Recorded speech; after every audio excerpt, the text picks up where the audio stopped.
todos y bienvenidos a la supermesa de esta semana. Ahora, con Estados Unidos que nos trae a punta de visas canceladas. Bueno, a los que se andan portando mal o diciendo cosas que hacen enojar al subsecretario quitavisas. Reuters publicó que por lo menos 50 políticos y funcionarios mexicanos ya no van a poder ir de shopping al mall ni a visitar su ciudad favorita. Entre los casos que ya conocemos está la gobernadora de Baja California, Marina del Pilar Ávila, que ya no solo perdió su visa, ahora también a su esposo. Digo, la verdad es que no ha sido tristemente un buen año para Marina, pero pues bueno, ahí anda todavía gobernando Baja California. Otro que también padeció las mismas fue Hernán Vega.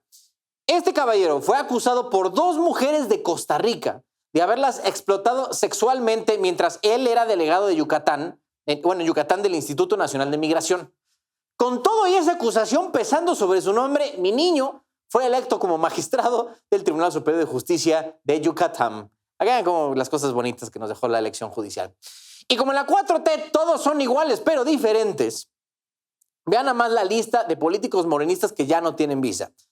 Carlos Torres, Juan Francisco Jim, que es alcalde de Nogales, Óscar Castro, alcalde de Puerto Peñasco en Sonora, Mario López, diputado federal y exalcalde de Matamoros, Tamaulipas, Alberto Granados, actual alcalde de Matamoros, Luis Samuel Guerrero, esposo de la alcaldesa de Mexicali, Norma Bustamante, que también ya anda ahí con la tablita. Y cierran la lista 2 priistas. Sonia Villarreal, que es subsecretaria del gobierno en Coahuila, y Héctor Astudillo, exgobernador de Guerrero. Miren, la cancelación de visas no es nada nuevo, pero sí en estos números. Algo quiere Trump y no es dinero. Pero en fin, oigan, en estos días fue también entregado los premios Nobel para premiar, seleccionar, galardonar lo más destacable de la humanidad en medicina, física, química, economía, literatura y construcción de la paz. Este último generó polémica porque se lo dieron a María Corina Machado, una política venezolana que lleva años en la oposición al régimen dictatorial de Nicolás Maduro. Cualquier persona con un mínimo de sentido democrático lo haría y reconocería el esfuerzo que han hecho ella y muchos otros en Venezuela. Solo hay que voltear a ver la porquería de elección que se aventaron el año pasado para decir, oye, pues yo creo que ya la cosa tiene que moverse. Eso era lo que estaba reconociendo el Comité Noruego del Nobel, pero ni porque María Corina se escribe con A de mujer, Claudia tuvo la decencia de felicitarla por querer promover un régimen democrático en Venezuela. Pero bueno, hoy quiero centrarme no en eso, sino en lo que dijo el diputado Arturo Ávila. El caballero, durante una mesa de debate con Adela Micha y estaba también el senador del PAN, Damián Cepeda, estaban ahí discutiendo y como parte del debate, el diputado llegó a la estupidísima conclusión de que AMLO merecía más el Premio Nobel de la Paz. Hazte tú el pinche favor, güey. O sea, ¿cómo llegas a una conclusión de ese tamaño? O sea, pretendiendo premiar con esa medalla al presidente con el mayor número de homicidios durante su sexenio. ¿Habráse visto semejante pendejada? O sea, como si lo hecho por AMLO fuera mínimamente equiparable, güey, a lo de María Corina Machado. Andrés se enfrentó en su momento a una versión mucho más descafeinada del PRI. Digo, claro que en su momento tuvo mérito, por supuesto, pero no es ni remotamente cercano eso a enfrentarte a un régimen autoritario, represor y sinvergüenza como el de Maduro. No chinguen, güey. Como saben que lo dicho es una estupidez magnánima, el diputado Ávila se fue en contra ahora del Comité Noruego porque ahora se baraja la posibilidad de dárselo a Trump. Y digo, claro, porque Trump ayudó a terminar por ahora con uno de los conflictos más complejos y más antiguos en la historia de la humanidad. Cuando Andrés haga la 5ª parte de eso, hablamos. Mientras tanto, como diría Claudia en Veracruz, shh. Vamos a la supermesa. Señores, bienvenidos a la supermesa de esta semana. Hoy con nosotros, repite, la diputada local del PAN, Claudia Pérez, y Juan José Dávalos, profesor de la Universidad Nacional Autónoma de México, aquí para discutir algunos temitas de la semana, los más importantes. Creo que, sin duda, el más importante ha sido lo que ha pasado todavía en Veracruz.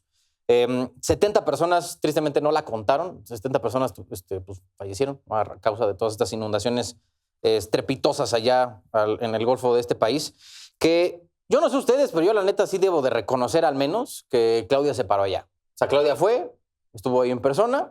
Si bien En tema práctico, que la presidenta o el presidente de un país vaya a una zona de desastre, pues no representa, digamos, mucha utilidad práctica. No es como que se pone ahí a palear o a hacer algo.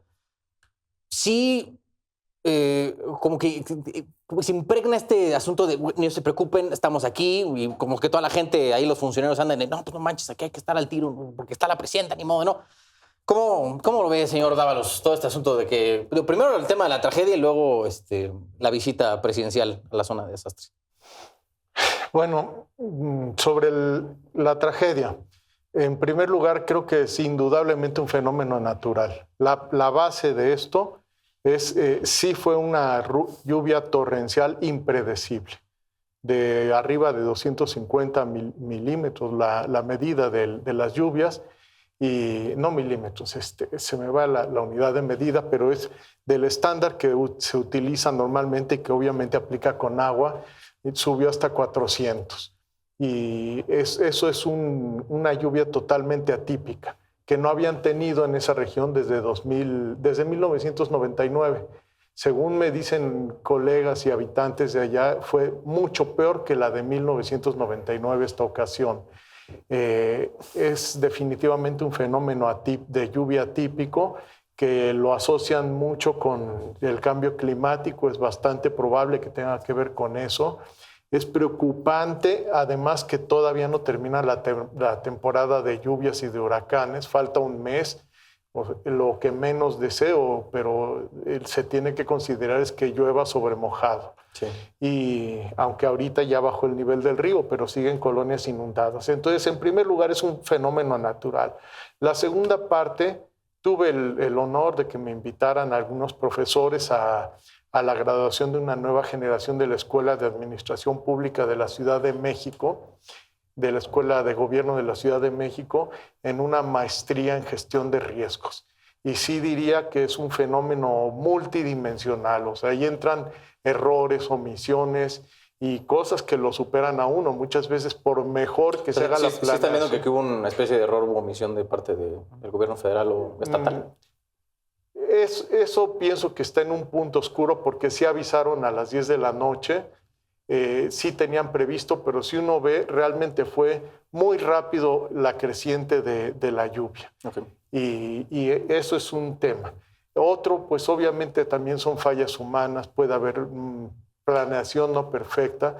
Lo que sí diría en conclusión de esta otra parte es que sí están trabajando. No solo Claudia, le tocó todo el granizo al presidente municipal, en particular de Poza Rica, pero Poza Rica, que ha sufrido mucho, obviamente no es solo Poza Rica, ha sido muy vista, pero es toda la región. O sea, es el norte de Veracruz, son las huastecas, para decirlo, la huasteca hidalguense, un poco la huasteca potosina, poblana y sobre todo Veracruz. Y un tercer factor que veo aquí muy importante es el papel de medios, que en gestión de desastres y cuestiones naturales, de todo este problema que obviamente también toca, por ejemplo, a Ciudad de México, los medios son un factor. Lo mencionó en esta ceremonia el director del CENAPRED. El papel de los medios debería ayudar a cuestionar, a que la opinión pública no se vuelva un factor que obstaculice lo que se está haciendo bien. Es lo que diría de momento. Okay. Claudia, sobre la visita de tu tocaya. Mira, que fue a Tuxpan y Poza Rica, ¿no? Creo que son las más afectadas que ya decía Dávalos. Sí, definitivamente es muy lamentable así el número de personas que hoy ya no están con vida y las desaparecidas es lamentable. Entiendo la situación atípica que se puede argumentar, sin embargo, creo que hemos vivido en México, ya hemos vivido muchas lluvias atípicas. Cada región tiene sus características, pero sí deberíamos de tomar en cuenta los casos que hemos tenido desde la Ciudad de México. Otra cosa, la difusión sí se dio a las 10 de la noche, justo fue eso, que mostró un poquito de deficiencia de las autoridades locales al no dar aviso. Ellos se justificaban diciendo que sí se dio aviso en redes sociales, pero nunca es suficiente para tener una reacción inmediata. Por otro lado, sacó a flote el tema del Fondem. ¿no? Estos recursos para actuación en caso de desastres, que creo que deberíamos de poner en la mesa, que en esencia hay que reconocer que la falta de este recurso ha limitado, no solo en este caso, sino también en otros casos como en Acapulco, una reacción pronta, y la controversia que también surgió acerca de que todos los apoyos tenían que ser dirigidos desde el gobierno, también creo que dificulta. Centralizar nunca ha sido tan buena, y centralizar los apoyos dificulta que hoy las familias tengan una respuesta a una semana de estos desastres. Creo que sí debieron de tener un poquito más de cuidado en las actuaciones, porque reitero, no es la primera en México. Ojalá que no pasen más desgracias, pero sí, si las existieran, que prevean este tipo de cosas. No creo que los medios de comunicación estén en contra de las acciones positivas. Si hay, pues se deben de reconocer, pero sí sale a flote, reitero, las carencias o las consecuencias de eliminar fondos de desastres. Los municipios no tienen manera de responder de manera automática. No, yo creo que a veces ni los mismos estados, ¿no? Luego les ponen una bronca. Porque, a ver, no es la primera vez que sucede. O sea, ya hasta lo está diciendo, no es la primera vez que tenemos así lluvias, así a lo desgraciado. Y hay estados, sobre todo, que se concentran en este tipo de tragedias, como Tabasco, Veracruz, ahora Querétaro, Hidalgo, Puebla, Chiapas, Guerrero y Oaxaca. Son los estados que se suelen inundar más por su orografía, ¿no? Y por cómo están.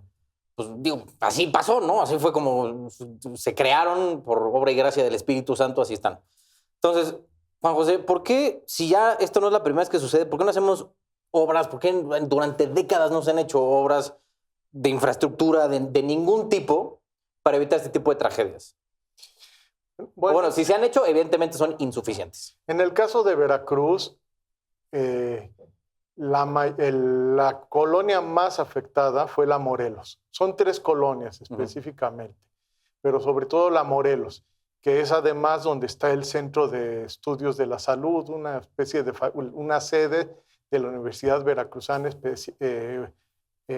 orientada a materias de salud humana. Pero el tema con esta colonia es que está en una curvatura, en una pendiente del río Cazones.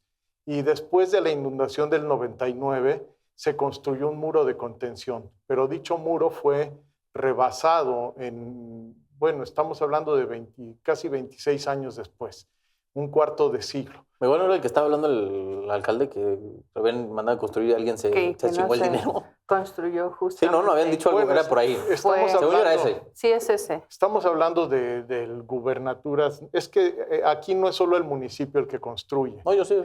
Pero a ver, yo no le estoy echando la culpa al municipio. Mi punto es, o sea, si sabemos que esto pasa, ¿no? Estábamos hablando de Fidel Herrera, estamos hablando de Javier Duarte, estamos hablando Cuitláhuac, que es en este último periodo, fueron, digamos, 6 años en que se podría haber arreglado eso con mayor previsión, pero la obra se hizo en su momento y, digamos, se le dio el visto bueno. No sé cuál sea la actualización de la supervisión de esto que hubiese hecho el gobierno de Cuitláhuac, si él priorizó en otras obras, pero evidentemente esto no resolvió el problema que ya tiene la zona, digamos, ese entre geográfico estructural desde el 99. Es como el hundimiento de la Ciudad de México, por así decirlo, ¿no? Entonces aquí, evidentemente, algo que tiene que salir es una nueva obra previendo mayores problemas en esa región y posiblemente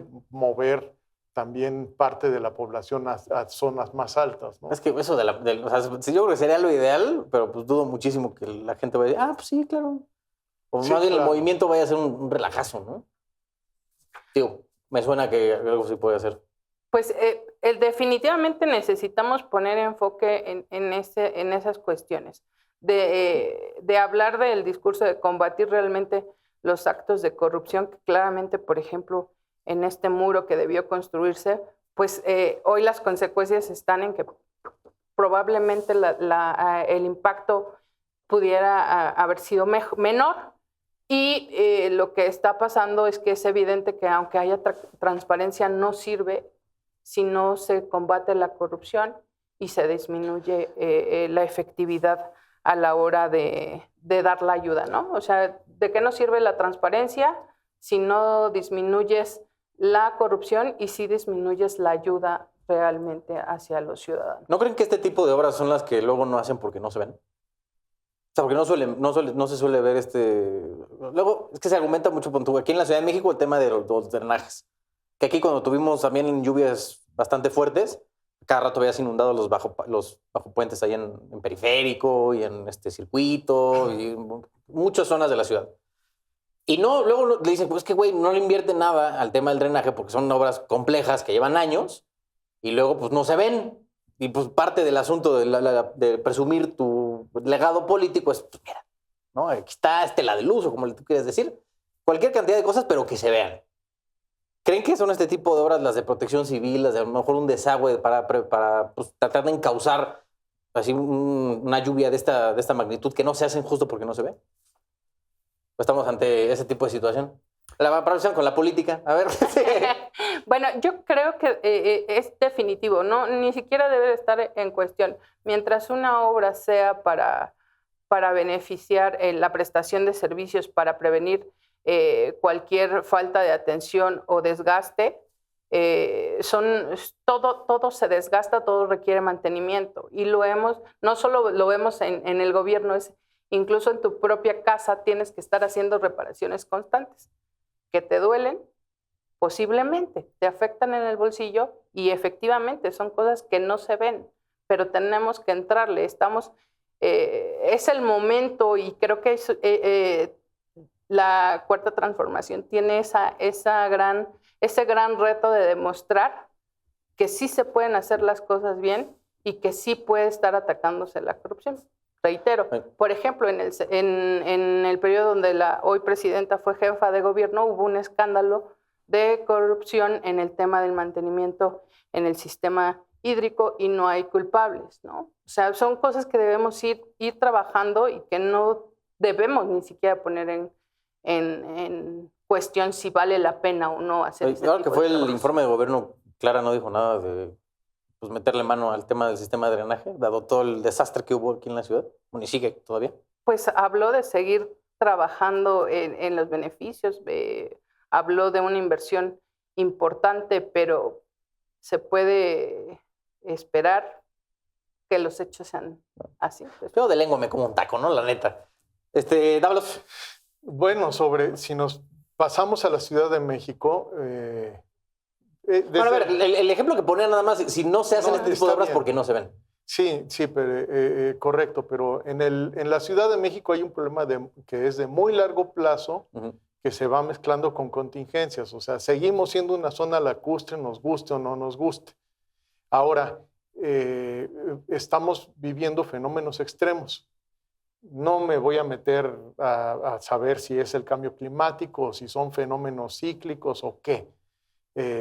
Pero el hecho es que el año pasado estaba en particular el sistema Cutzamala hacia el 20 y tantos %. O sea, la ciudad estuvo al límite, ¿no? A punto de quedarse sin agua. Y hoy está, a un mes de que acaben las lluvias, está al 96%, según el último reporte que vi de Conagua, de lleno, que son miles de millones de metros cúbicos de agua. El problema con esto, que entiendo que tiene zonas de desfogue, pero no deja de ser una dificultad, es que ahora se nos convierte en lo contrario. Pero digo, de un año al otro pasamos de... Sí, lo peor que nos había pasado a una gran bendición. Pero esto vino acompañado, referencia a lo que decías, Carlos, de las lluvias extremas, es que en realidad ya las tuvimos este año. O sea, tuvimos un suelo seco, hundido por el exceso de extracción de pozos, con un reblandecimiento tremendo. Y a esto quiero agregar algo. Afortunadamente, septiembre llegó tranquilo este año. Porque ¿cuántos septiembres van que tiembla? Y además el mismo 19, o sea, el suelo reblandecido, hundido, y con estas lluvias extremas vimos los socavones en Iztapalapa, en Azcapotzalco, camiones de Pepsi metidos, microbuses, casas que se abrían los cruceros de un momento al otro. La situación es realmente crítica. Entonces, aquí lo primero que tendríamos que reconocer es un problema, y sí se está reconociendo por el gobierno de la ciudad. Ahora, es cierto eso de que, algo, ¿no? es Ya, cierto que eso de que mover la lengua me como un taco, pero de esto vienen los, bueno, pues es la verdad, o sea, vienen porque, los temas ¿sabes? desde la desecación del, Sí, claro, del lago. pero a ver, de donde a la hora que sea, pero la cosa es que pues, hemos tenido no poca cantidad de gobiernos, desde que son electos de la izquierda, no, desde el 97 Y para desde acá, antes. e incluso desde antes, que pues, nada más era designado por la presidencia, que no han hecho ni madres. O sea, el entubamiento de los ríos, el desagüe, se tendrían que hacer cosas tremendas. Si yo lo veo Pues, oye, en términos de que no. se tendría que hacer un verdadero proyecto de reordenamiento urbano, en donde, por ejemplo, tendrían que darse dos cosas. Una, que estas son utopías, pues yo lo sé, yo no soy de los como colegas que han estudiado teórica y experimentalmente planeación urbana. Ah, pero como ciudadano dices, ¿no? Como ciudadano, Como ciudadano. Ahí va, inspirado por la poesía. De entrada, se tendría que separar el drenaje de aguas de lluvia de aguas negras, por ejemplo.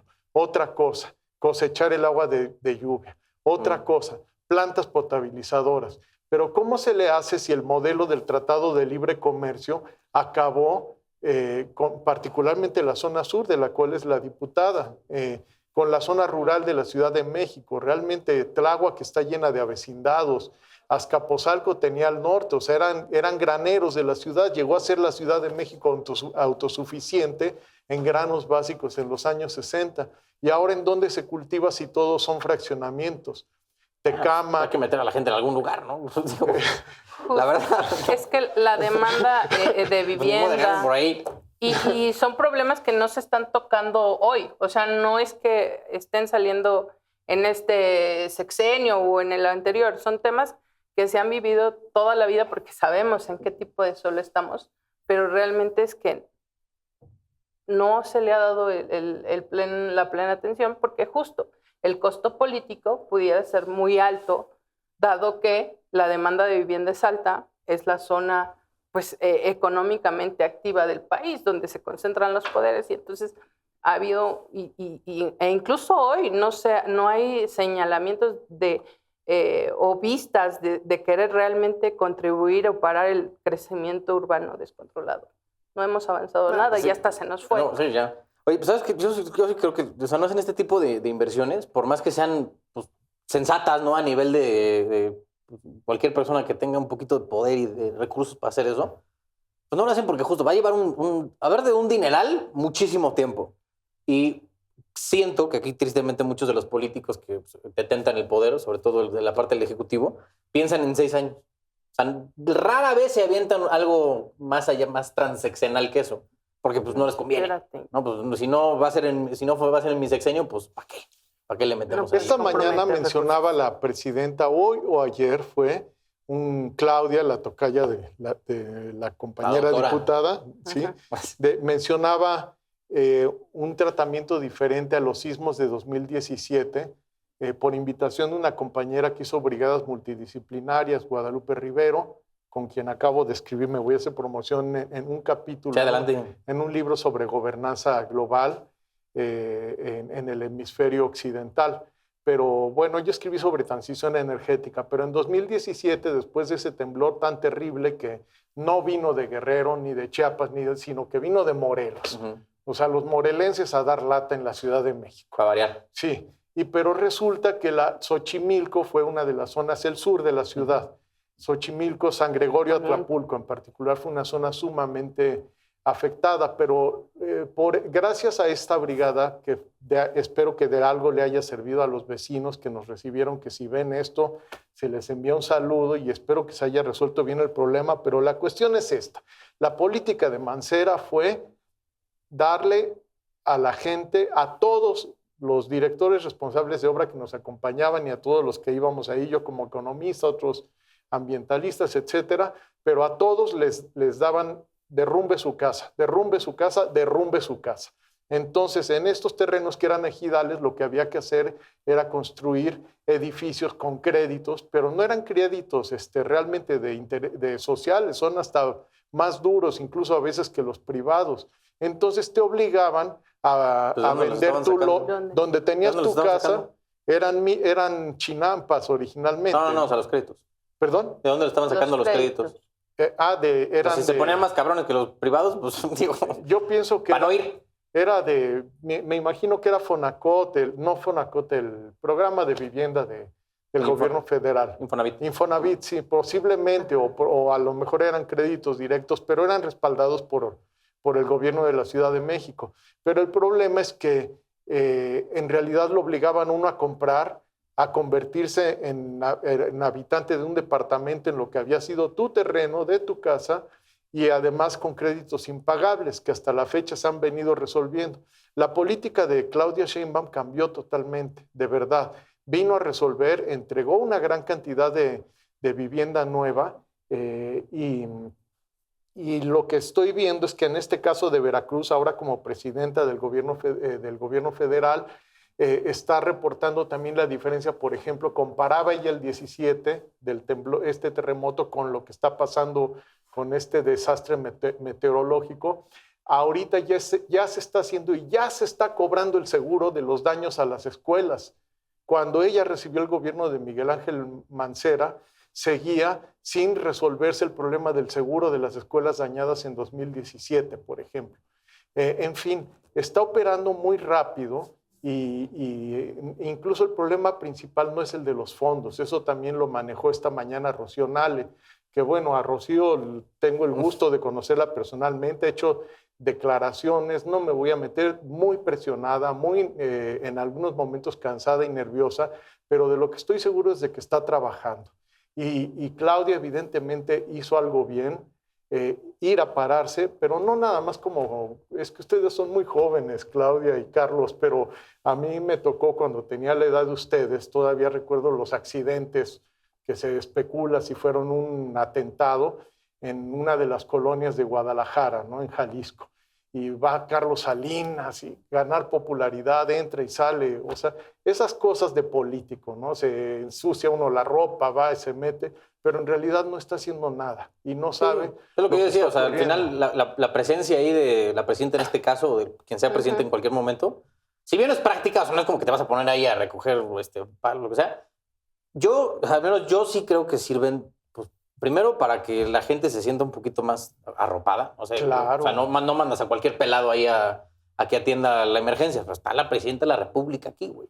Y pone a todo el mundo a ponerse pilas, cabrón. Y los chamacos del PRI que le mandaron a gritarle que ya resultó que son gente de Alito Moreno. Pues, pero afirmaron que había 170 estudiantes desaparecidos y haciendo el equivalente con muertos. Hay que ver, con todo respeto, aunque se enoje Ciro Gómez Leiva, la declaración del rector de la Universidad Veracruzana. O sea, los que tienen la información directa son ellos, y estos muchachos sí salieron a hacer escándalo gratuito. Mira, puede ser, pero dentro de todo sí hay que, igual, si fueran estudiantes pagados o no, pues la población igual, siento que igual tiene... Bueno, si no les pagaron peor, porque no sé, van y se queman. O mandados, pongámoslo así. No, es que definitivamente volvamos al tema central. Se necesita invertir en este tipo de recursos. Y yo no coincido en que esté dando una solución, porque el camino que se está tomando es otro, definitivamente. Probablemente hoy las personas no se van con un endeudamiento por años para la reconstrucción de sus casas, pero tampoco les está llegando lo suficiente para tener una reconstrucción real. En el tema de las escuelas pudiéramos ver y esperar que el resultado final sea tal cual se está planteando ahorita, pero todavía falta mucho. Entonces yo no podría decir que está solucionado el problema, porque lo que hoy se ve es que no están llegando. No, desde luego que no está solucionado, pero vaya, algo que señalaban y que era cierto es el caso del Fonden. En el caso de Chiapas, por ejemplo, el Fonden nunca liberó los recursos y es tramitología. Platicaba hace poco con la alcaldesa de donde yo vivo, de Xochintololo, de Azcapotzalco, y me decía la alcaldesa Nancy Núñez, que le mando un saludo, ¿no? pero me decía, es que hasta hay cuestiones como poner, que ya lo abrieron, creo que fue el día de hoy, lo que anunció Clara el lunes, que apenas uno decía, porque ya está en la prisa, que ya lo abran, pero resulta que si uno se pone en instalaciones públicas a pedir ayuda, todo eso tiene que estar para lo que hoy se llama Secretaría de Anticorrupción y Buen Gobierno, lo que era la auditoría. O sea, uno no puede nada más agarrar en una oficina pública y decir tráeme alimentos y tráeme leche y tráeme agua o deposítame en mi cuenta. Todo eso tiene que ser rigurosamente contabilizado. Y el Fonden, más allá de que si corrupción o no, un problema que tenía era una burocracia tremenda, que en varios casos demostró que no estaba funcionando bien. Ahora, el que en este momento estas situaciones tan trágicas pongan a prueba al gobierno actual, eso lo reconozco. Vamos a ver, y yo lo que deseo es que salga con éxito y con cuentas limpias, desde luego. Es que luego en este tipo de tragedias que tantas cosas moviéndose al mismo tiempo. Hay muchas tentaciones, ¿verdad? No, hay mucha gente involucrada y es muy difícil tener un registro tan cercano de todo. O sea, hasta cierto punto es normal que alguien se chingue algo. La neta. Pero en fin. No sé, de Coajimalpa. ¿Y conoció a Sal Sánchez? Era boxeador, ¿no? De ahí. Sí. Que era muy buena onda. Llegaba y le repartía dinero a la gente, ayudaba a su pueblo. Nunca se le subió. No sé por qué murió joven, ¿no? No tengo tipazo, la causa. allá para el Yaqui vivía él. Sí. Bueno. No tengo la causa, pero... No sé que sé de quién está hablando, pero bueno. Vamos a movernos hacia otro tema, ya con pues, lo que estuvo pasando con los trabajadores del SAT. Creo que andan algunos en huelga, no todos, hay que decirlo, o sea, no todo el país. Son en algunas oficinas, 2 aquí en la Ciudad de México, que es la Oriente y la Sur, que no sé si ustedes han ido al SAT últimamente, que la Sur que está aquí en Xochimilco, que bajito. Bastante padre la oficina, digo, dentro de las restricciones que impone la burocracia y la austeridad, bastante efectiva. Digo, para nadie es bonito ir al SAT, la verdad es bastante tedioso, y luego si vas, pues es para cosas a veces a mí me toca en la Torre Caballito. Ah, bueno, entonces esa todavía sigue operando, es la central, ¿no? De todo ese asunto. Pero bueno, la cosa es que hay varios de estos empleados, servidores públicos, ¿no? Que andan reclamando que hubo un recorte de personal, entonces les cargan más la mano con más cosas que tienen que hacer, no tienen prestaciones y tampoco les han dado aumentos ni siquiera correspondientes con la inflación, como para, pues mínimo, mantenerse en el mismo nivel. Y mucho de lo que dicen ellos es que, güey, pues estamos teniendo una recaudación histórica, ellos son parte, ¿no? De toda esa maquinaria que ha estado, pues, haciendo esfuerzos a veces bastante importantes para recaudar cantidades industriales de dinero y los tienen ahí con sueldos miserables, que pues, Claudia decía en la mañana, no, 70,000 pesos al mes. Estos güeyes dicen, güey, ¿cuál 70? Ojalá. Estamos hablando de 13,000 más o menos para la gente, pues las que están y atienden a las personas, que trabajan 14 horas al día y no les dan ni un quinto de horas extra. Eso, la neta, me suena a explotación laboral. ¿Cómo son las cosas? Y la neta, qué bueno, si es que esto se mantiene en la realidad y en la verdad de las cosas, que están haciendo su huelga, porque esto es inhumano. O sea, y aparte de ir en contra de la ley, o sea, que tenga que trabajar 14 horas, número 1, contra la Constitución. Y 2, que no haya pago por horas extra, pues también, ¿no? O sea, a mí se me hace hasta atroz, hasta con el personal del SAT. Que a nadie le cae bien ir al SAT, reitero, pero pues al final son personal que tienes hasta cierto punto que mantener, pues, feliz. Para que si no estén así brincando de felicidad en su chamba, pues que al menos la hagan con tantito gusto. ¿Quién empieza? ¿Qué? Por favor, Claudia, ya. Mira, creo que... Primero las damas. Es importante recordar que incluso este tipo de manifestaciones y demandas, no, ahorita es el SAT, pero hace unos meses fueron personal del sector salud. Y yo decía... Luego del Poder Judicial también. Del Poder Judicial. O sea, han existido varios lugares donde han manifestado la escasez de recursos para realizar sus servicios y una constante limitante del discurso de la austeridad, pero esto me lleva a una analogía. Cuando tú tienes una familia, tienes un hijo o un par de hijos donde uno es malo para las matemáticas, no lo matas por ser malo por las matemáticas. Le inyectas de alguna manera otro tipo de actividades, le pones clases extras, te enfocas en mejorar su rendimiento académico. Lo que está pasando es que hoy estamos tratando con el discurso, reitero, de cero corrupción, y de austeridad estamos limitando a estas personas a que ejerzan su trabajo. Sí, el sector público, debo decirte que es muy demandante. No hay, pues tienes en marcha al servicio de todo el país, haces que el país funcione. Y por eso debemos de brindarle las herramientas básicas a tu personal. Si bien no puedes pagar 70,000 pesos a todos, sí debes de mejorar las condiciones. Por eso creo que es un aviso alarmante el que enfermeros, sector, el judicial, el Poder Judicial y hoy el SAT se estén manifestando, porque está hablando de que ¿dónde entonces esté ese recurso? ¿Para qué se está haciendo? Y si el SAT, y si ya se habló de un ingreso extra, pues queremos ver que por lo menos esos recursos no solo se vayan a los programas sociales y que este discurso no se entienda como estar en contra. Al contrario, sí hay que ayudar con programas sociales, pero también hay otras áreas que no debemos dejar descubiertas por el discurso de dar ayuda directa al ciudadano. Hay otras cosas que hacen que este país funcione y entre ellos es el personal. Siento que ya en este tipo de cosas ya es llegando a un extremo, ¿no? Pues sí, austeridad, pero nadie está pidiendo lujos aquí, o sea, pues respeta sus derechos laborales.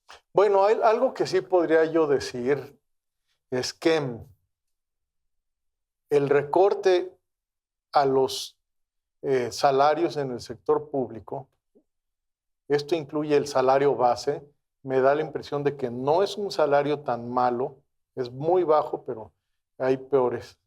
13,000 van a haber peores. Si fuera el salario base 13,000 pesos de los trabajadores, hay que saber si hay compensaciones o algo, porque en todo caso ahí entraría el problema de las jubilaciones, algunos fondos paralelos, que es lo que se discutía, por ejemplo, en el caso de la Suprema Corte, ¿no? Que tenían fideicomisos y cosas del estilo, ¿no? Yo no sé qué tanto los trabajadores pero bueno, están en esas. La cuestión es que hoy en día, por ejemplo, desaparecieron los bonos sexenales.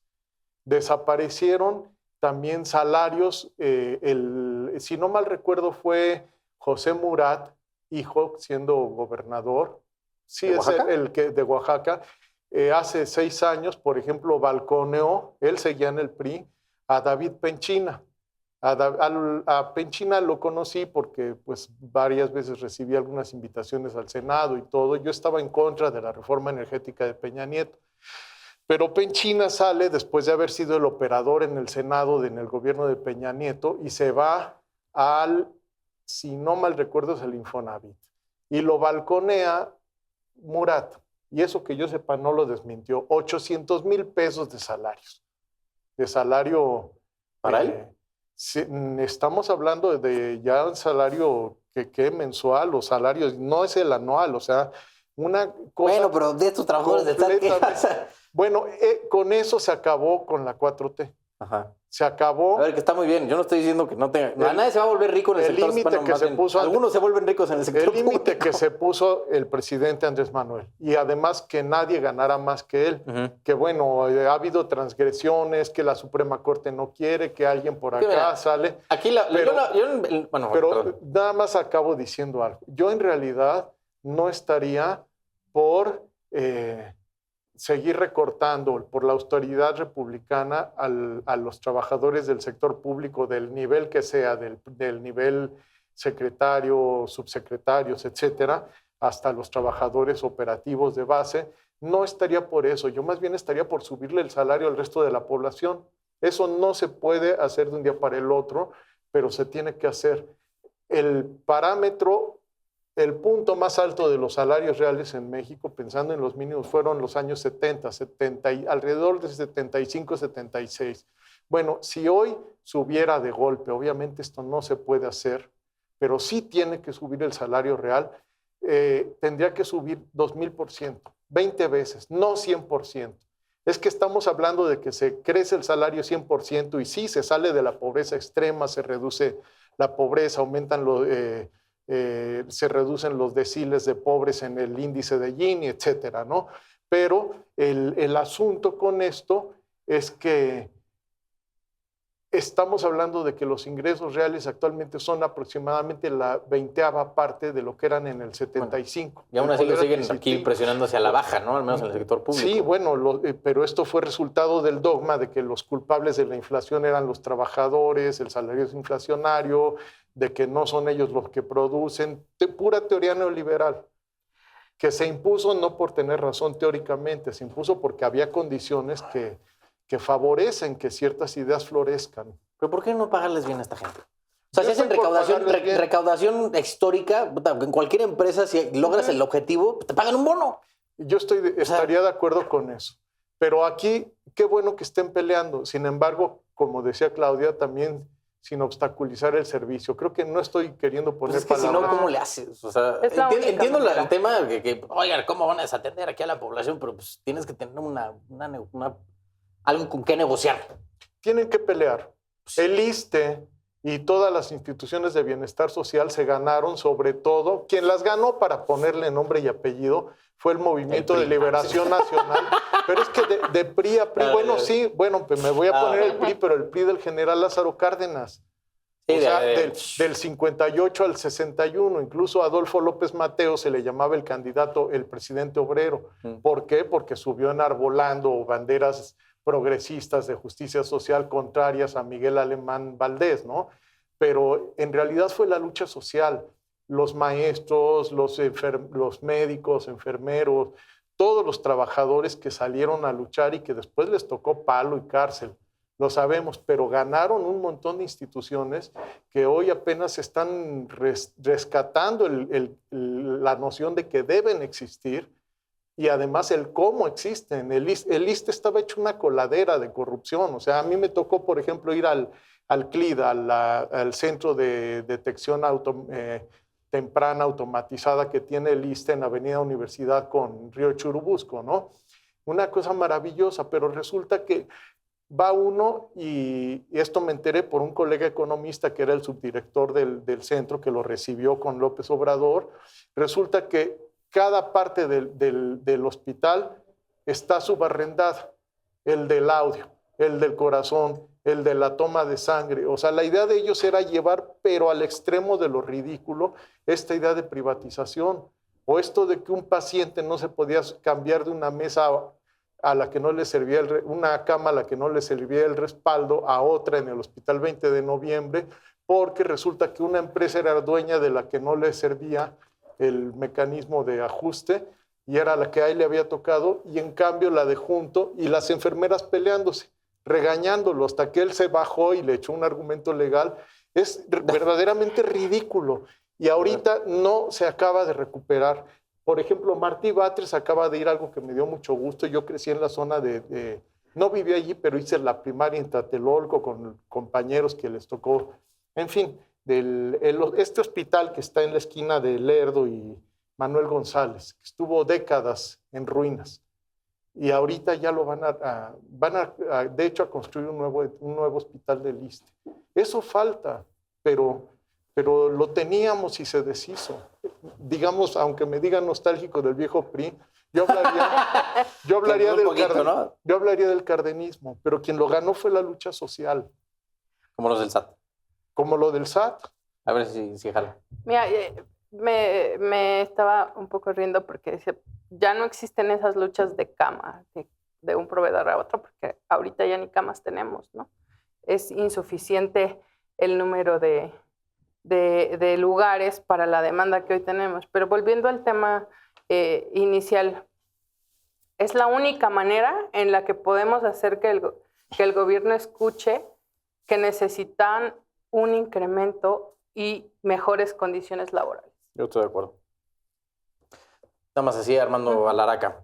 Oigan, hablando de armar Alaraca, publicó Reuters en la semana que tenemos 50 políticos, ahora que fueron revocadas su visa, para entrar a los Estados Unidos. La nueva, como el nuevo palo, ¿no?, que dan desde Estados Unidos, revocar la visa. Son por lo menos 50, es lo que dice la nota de Reuters. Dicen que esto está relacionado con la lucha contra los cárteles y aliados políticos. ¿Por qué creen que estamos haciendo esto a nivel? Porque justo la nota de Reuters cita a otros embajadores que hemos tenido aquí de Estados Unidos en México, como Wayne, ¿cómo se llama? bueno, no me acuerdo exactamente su nombre, se apellidaba Wayne. Y otros tantos que estuvieron aquí, que decían, bueno, la cancelación de visas, pues siempre se ha dado por X o Y cosa, pero no la habían visto a este nivel. ¿Por qué creemos, Claudia, que estamos viéndolo así ya incluso hasta publicitado la cancelación de visas? Mira, definitivamente la lucha que se está haciendo de la parte de Estados Unidos es evidente. Desgraciadamente, tiene que ver con figuras políticas.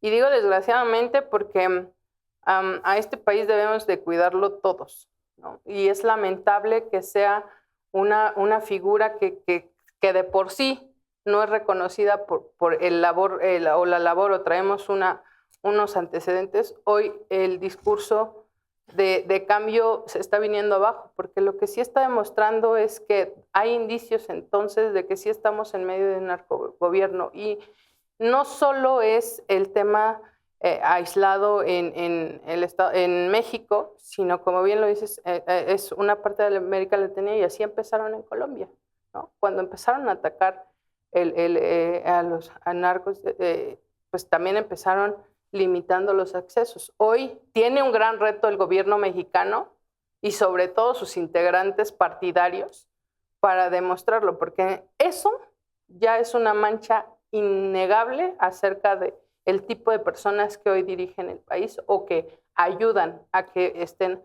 al frente los gobernantes. Aquí, Dávalos, justo la nota de Reuters cita a un político de alto nivel mexicano que pues, pidió el anonimato. Reuters se lo dio.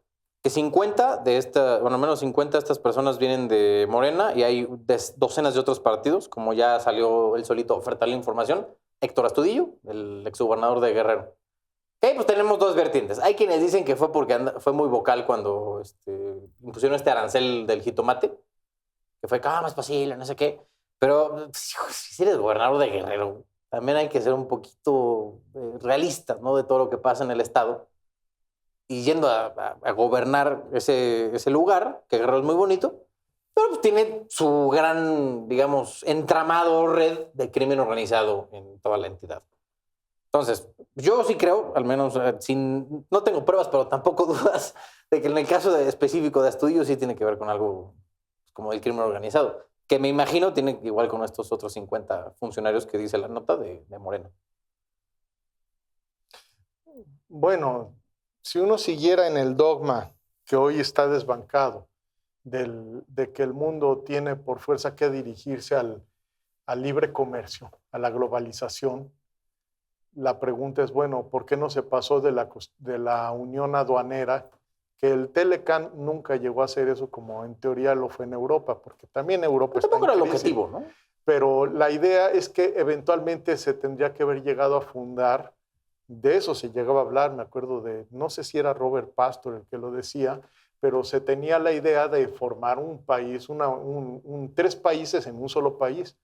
Bueno, yo aquí diría, hay un problema porque los mexicanos de por sí somos un país bastante clasista y racista. O sea, el que tiene un peso más ya ve feo al que tiene menos. Y si es güerito, más todavía, ¿no? Etcétera. Pero si a eso le añadimos que desde una guerra famosa en 1847, en que perdimos la mitad del país, resulta que medio México dejó de tener acceso a lo que era México. Y se ha visto ya como algo normalizado que tengamos, obviamente, esto gracias a las luchas de la República que llevaron a la República restaurada, el registro civil, el conteo de quienes nacemos no lo hacen los párrocos de las iglesias, lo hace el Estado, una república. Pero resulta que además del acta de nacimiento, hay mexicanos que aparte del acta tienen visa. Y, no, yo tengo visa. Y los otros, si quieren ir al norte, a lo que antes fue México, pues tienen que cruzar nadando o se tienen que ir por el desierto. Yo fui migrante un tiempo por la vía de los hechos, ¿eh? Llegué con visa, tenía visa eran indefinidas en ese tiempo. Fue de una forma de lo más gracioso. Si me dan tiempo, les cuento que... A tu punto, nada más, ¿a dónde estabas intentando llegar? Que nos aventaste hasta el siglo XIX, man. Estoy llegando a que cuando me dieron por primera vez la visa, estaba yo estudiando alemán y mal hablaba algo de inglés. Y llegué a la ventanilla de la embajada en 1989, algo así, y el personaje de la embajada, una mujer muy amable, llegué yo queriendo apantallar hablándola en inglés y me dijo, oh, you have German accent. Y ya me explicó que ella tenía familia alemana y ya con eso no me hizo cuestionario ni me... Vaya, o sea, son cosas de lo más increíble, pero a donde voy es que el tema de por qué tienen visa y por qué no, yo lo que pienso es esto, o los dos tenemos visa, México también debería pedirle a los ciudadanos estadounidenses visa, o no hay visa, pero esto implica una negociación que no se va a resolver en el corto plazo si realmente vamos dirigidos a una integración con Estados Unidos. Entre peras o manzanas, lo que siento es que el tema de las visas es un tema que se utiliza más bien como una forma de discriminación estructuralmente. O sea, ya ahí hay un tema político, de política exterior de Estados Unidos, en el caso del trato a México. A mí no me consta, no puedo decir uno por uno porque no lo han dicho, esto lo señalaron en la mañanera, a estos diputados, y es cierto que son 50, o estos políticos a los que les han quitado la visa, que les han notificado, no han dicho cuál es la razón, pero no me gusta, evidentemente es una política bien arbitraria la de Donald Trump, o sea, el otorgamiento y el retiramiento de visas no es distinto a la política del ICE, ¿no? Del del control de inmigración de Estados Unidos, ¿no? Que están deteniendo a sus propios ciudadanos solo por ser un poquito. Yo recuerdo, por ejemplo, para pedir la visa, si no estoy mal, todavía hacen, al llegar con la visa a Estados Unidos, a La Guardia o al John F. Kennedy de Estados Unidos, todavía le ponen a uno un cuestionario. Y usted es blanco, pero ¿usted es blanco caucásico o es blanco del norte de Estados Unidos? O sea, es increíble cómo prevalece esa idea. Y bueno, esta idea supremacista, que es la que tiene Donald Trump, la está convirtiendo en política. Y así se está reflejando en este tema de las... Ahora, ahí hay un tema y con eso cerraría. Perdón por colgarme tanto, diputada, pero el tema es esto. Ellos no quieren el modelo de la 4T, ni en el discurso. Ya no digamos cómo va, si va bien o no, pero lo que no quieren es que México muestre visos de soberanía o de autonomía. Y el tema con esto es que, o una de dos, o se subordina a este gobierno, o van a seguir trabajando para que se derroque. O sea, está muy claro a quién están apoyando, ¿no? No querían a Verástegui en la presidencia, a Xochitl Gálvez. Ellos, yo no digo usted, no digo paso de esa cosa, pero la comida que organizó Ricardo Salinas Pliego con el recién llegado embajador de Estados Unidos, con Verástegui, con mi hombre, o sea, están claramente interviniendo en la política mexicana y lo hacen con todo. Pero siempre lo han hecho. La neta. Bueno, las visas... O sea, siempre lo han hecho. Pues el visado es parte de eso. Ahora, yo no puedo sin pruebas. Si tienen pruebas, que lo digan, que le informen al gobierno mexicano con claridad. Oye, esta persona tuya trabaja con los chapitos o los nietos del Chapo. Que digan qué está pasando, ¿no? Porque ahí sí hay un problema fuerte. La delincuencia, obviamente, y si no, pregúntenle a Harfuch, ¿no? Pues sí. Yo diría, estamos en igualdad de condiciones en ese momento. Tanto ellos tienen derecho a decidir quién entra y quién no de su país, como nosotros. Sin embargo, lo que hoy nos está llamando es por qué precisamente si estos 50 funcionarios o políticos están vinculados, eso es lo grave. Lo que realmente nos debería estar interesando, saber cómo va a reaccionar el gobierno y todos aquellos políticos que están siendo señalados por estar enlazados con el narco. Y creo que es un discurso que se ve claramente que hoy Morena no tiene un discurso para combatir esos hechos. No, ni mecanismo. Ni mecanismo. O sea, tú le vas, aunque el gobierno gringo aquí como el señor Dávalos estaba diciendo, nos dé toda la información, se lo vas a dar a Hertz Manero, que igual pues, es de los peores fiscales que ha tenido este país. Bueno, ¿por qué no hace el gobierno gringo algo contra Felipe Calderón? Lo de García Luna lo está manejando a discreción y a conveniencia. Preguntarle a ellos, pues, ¿qué vas a ver? O sea, a ver, la cosa aquí es que aunque hicieran lo que le estamos pidiendo, que de inicio no tienen que justificar por qué le tienen que retirar la visa a alguien. O sea, para ellos es o sea, no tienen que hacerlo. O sea, ellos, si mañana se levanta Trump o Christopher Landau se levanta de malas y le quiere retirar la visa a cualquiera de nosotros tres, lo puede hacer sin explicación. Igual que nosotros, pues en una de esas podríamos ponerle visa a los gringos. Yo no sé qué tanta utilidad tendría, la neta. Nada más como una especie de reciprocidad. En fin. Aunque tuvieran y nos dieran la información, justo yo no sé qué utilidad tendría porque pues, tampoco te vas a ir a perseguir a gente de Morena. Ya quiero ver a Gertz Manero haciendo eso. Lo dudo muchísimo. Pero en fin. Ahora ya para irnos, tenemos 2 notas bien hermosísimas. Más tranquis, no tan densas en rollo político, que un poco sí, porque estas son de mis notas que luego une el tema de entretenimiento con la política, que a veces es lo mismo. Bobby Pulido, ¿saben quién es? El cantante Bobby Pulido. Ahora se va a lanzar para el Congreso de Estados Unidos. Por un congreso, el Distrito 15 de Texas, por los demócratas, que ya parece que ya llegó el fenómeno de Estados Unidos de poner a celebridades para intentar ganar espacios en la política, que aquí lo perfeccionamos. Igual a lo mejor gracias al PRI que luego ponía así a Carmelita Salinas, Diosito me lo tenga su santa gloria. También a deportistas, ¿no? Que pusieron a Fernando Platas llegando allá, Ana Gabriela Guevara también. Boxeadores. Boxeadores.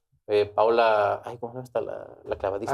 Ana Gabriela. Bueno, Ana Guevara ya. Ana Guevara, sí. Paola, que ahorita está ¿cómo se llama? en la federal. Ajá. Bueno, en fin, Espinosa. La cosa es que ya hasta Estados Unidos les llegó el asunto de poner a candidatos famosos para ganar elecciones.